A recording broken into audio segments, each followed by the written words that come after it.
Okay, we are going to review how to use Desmos to find a quadratic equation.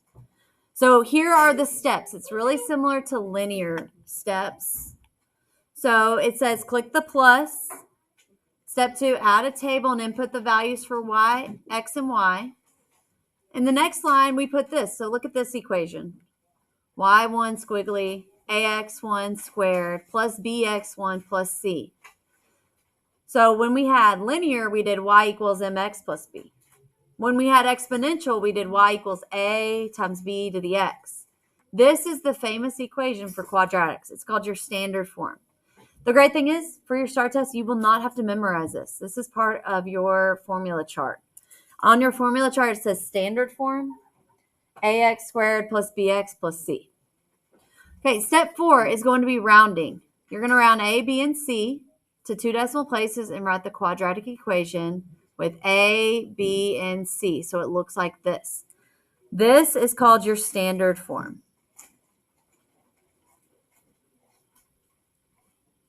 of the quadratic.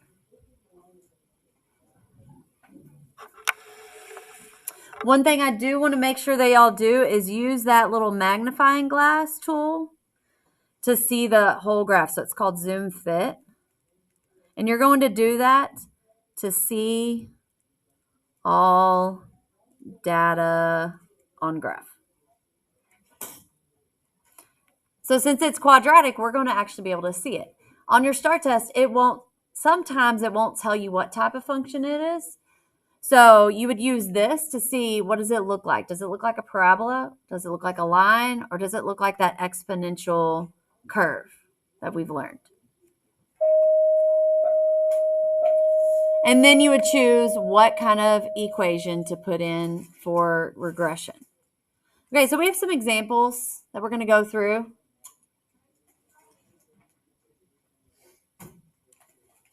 Okay, go ahead and turn to the next page.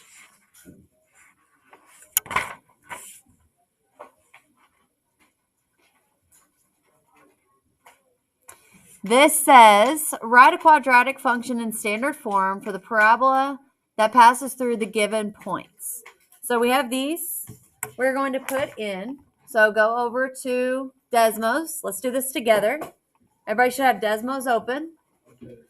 Brand new Desmos. Click the little refresh button so you get a new one. Click plus. Table.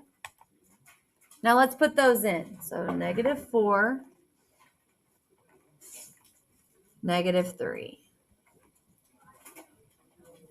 0, -2, and 1, 7. So it's these points right here. Now click a little magnifying for zoom fit. So I just see 3. So it starts here, here, then goes up. Okay. Let's go ahead and put in the y1 squiggly, ax1 squared plus bx1 plus c. Don't forget your ones with the x. The reason we use ones is because look at our table, x1, y1. We're wanting to make the equation from this table right here. So now look how it completed the graph. So you can zoom out so you can see the parabola. So we're going to write the equation y equals, so remember it's ax squared plus bx plus c. So I'm going to write that at the top because that's our standard form. So then our equation is going to be a is 1.75 x squared plus b, so plus 7.25x plus c, so -2.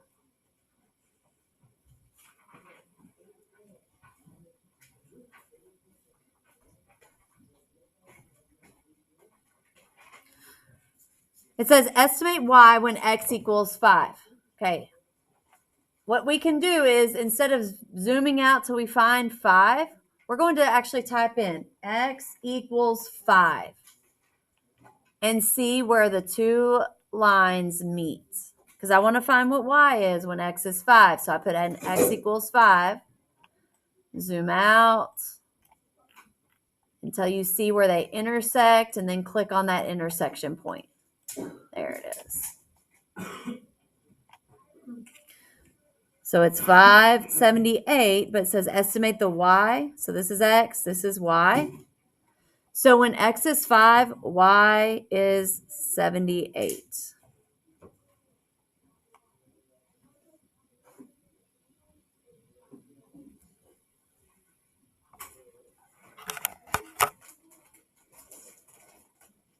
So if it said when y is this, what is x? We could also do the same thing. We put y equals whatever. Okay, let's go to number 2. I want y'all to hit refresh on Desmos. That way you get a brand new Desmos, because we need to practice putting this in from nothing in Desmos at all. So hit refresh. So let's start again. So we have another points. So go plus, go table, -6, -29. 4, -12. -2, -3. Do the magnifying glass so we can kind of see it. So it's going to be upside down. See how this is the highest point? Then we have points on each side. So it's going to be a parabola that's negative. So now put in y1 squiggly ax1 squared plus bx plus, bx1. I always forget that. Plus c.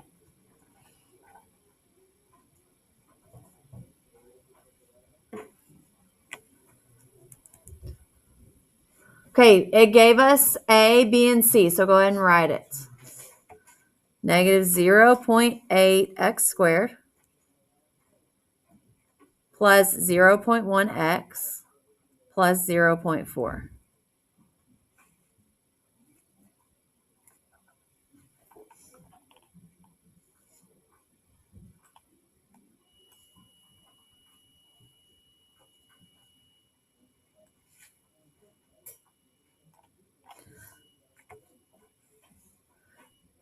Okay, and then it says, what is the vertex of the function? So remember what the vertex is. Zoom in on it. It's the point where it changes direction. Zoom in and click.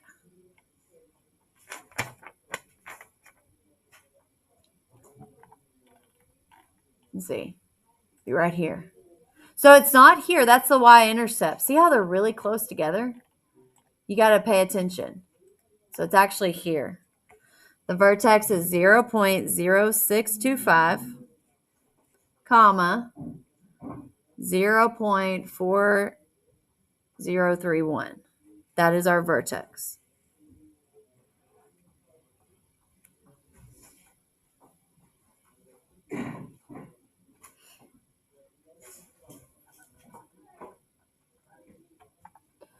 Okay, let's go to the next one.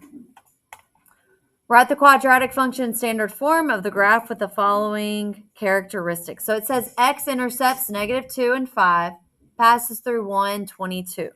Okay, we don't have points for this. So we've got to make them into points. Whenever you have an x-intercept, that means it is -2, 0, and 5, 0. And then we'll also do the 1, 22. Because an x-intercept is where it crosses the x-axis.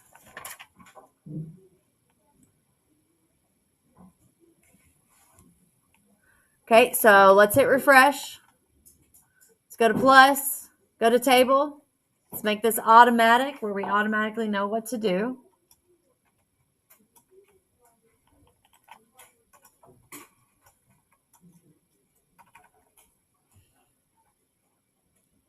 -2 is 0, 5, 0, and 1, 22. Okay, hit the little magnifying glass so we get an idea. So here's a point up here, and then there's those 2 points.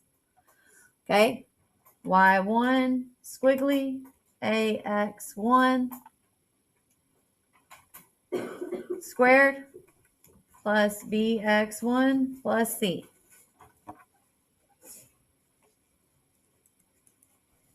Okay, it does say round to 2 decimal places, so that's what we're going to do. So this one has negative 1.833, so we're just going to put negative 1.83 x squared plus 5.5x plus 18.33.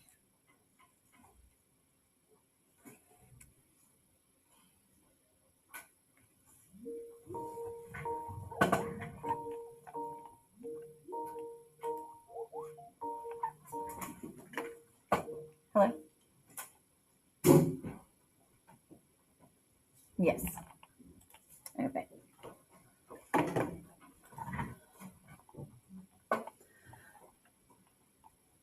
All right, so we'll write down the y-intercept now. So zoom in, find your y-intercept, and click it.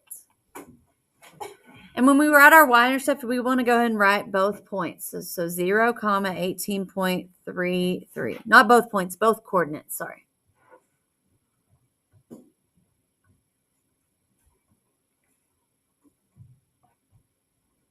Okay, go ahead and do number 4 on your own. Refresh. Yes, hit refresh. Hit plus table. Go ahead and do it, and I'll show it to you in just a minute.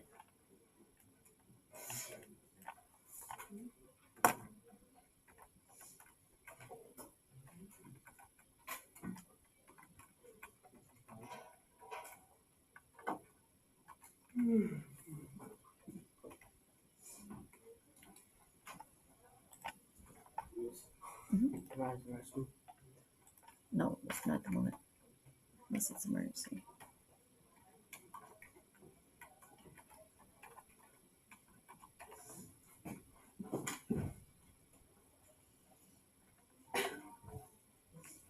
So you should be putting these in and go ahead and write the equation.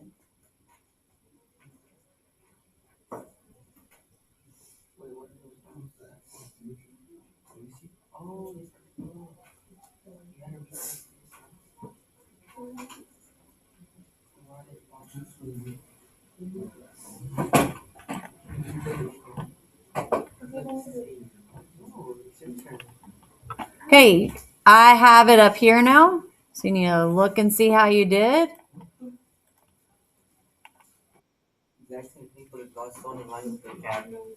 Oh, really? All right, so we're going to write the equation. So y equals negative 0.25x minus, x squared, sorry, minus 1x plus 5.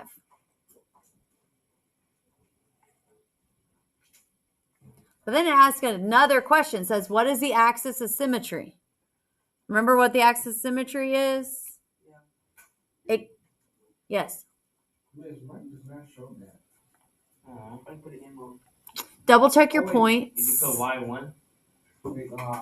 I put 2bx. Oh, okay. Yeah, just be careful with that. All right. So then the axis of symmetry is the line that goes through the vertex. So click on your vertex. It's x equals negative 2. And if you need to, you can put it in x equals negative 2. See how that cuts it in half? So our axis of symmetry is x equals negative 2.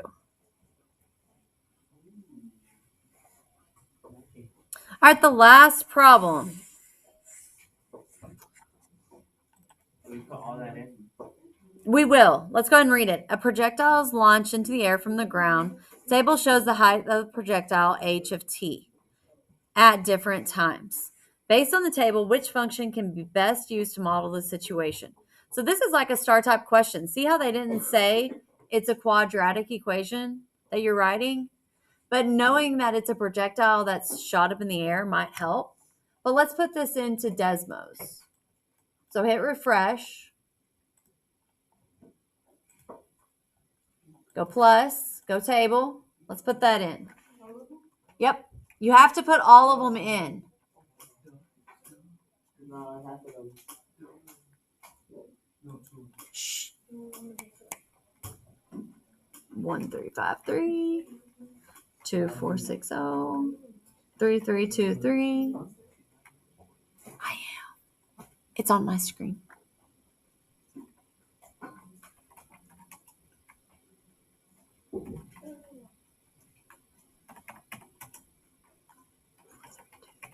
All right. And then double check that you put your points in correctly, because it's easy to put the wrong numbers in.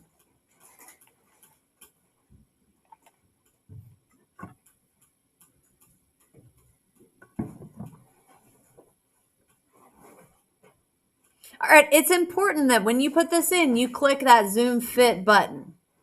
Now look at it. See how it looks? It looks like it goes up, up, up, up, up, and then it hits a maximum point. Then it's going to start falling back down. Oh, like a basketball. Like a basketball, yeah. Like a roller Like a roller coaster. coaster. Like a rocket. Like Missy Saucy. Yeah. No. Y1 squiggly AX1 squared plus BX1 plus C.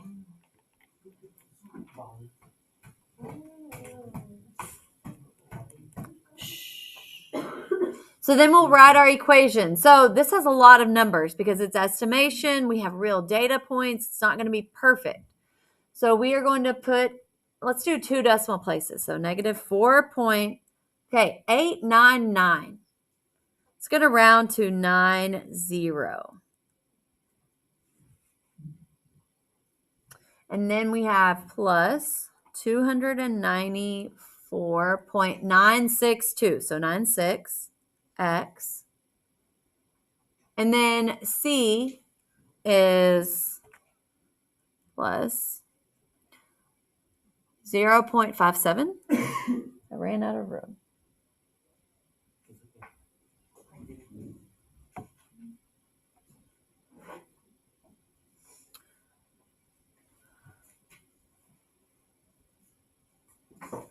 Hopefully you've got yours on one line. I ran out of room. All right, and then our question for this is make a prediction for the height after 60 seconds. So let's look at our graph. Kind of move it around. And we want X. X is our seconds. So what I'm going to do is I'm going to say X equals 60. That way I can find out what the Y value is when we have 60 seconds. What is the height? See how it's falling back down to the ground? But I'm going to zoom in on when X is 60, where does it hit the projectile? So that is at 61.714. So when the height is 60 seconds, when the time is 60 seconds, the height is 61.71. What is this, meters?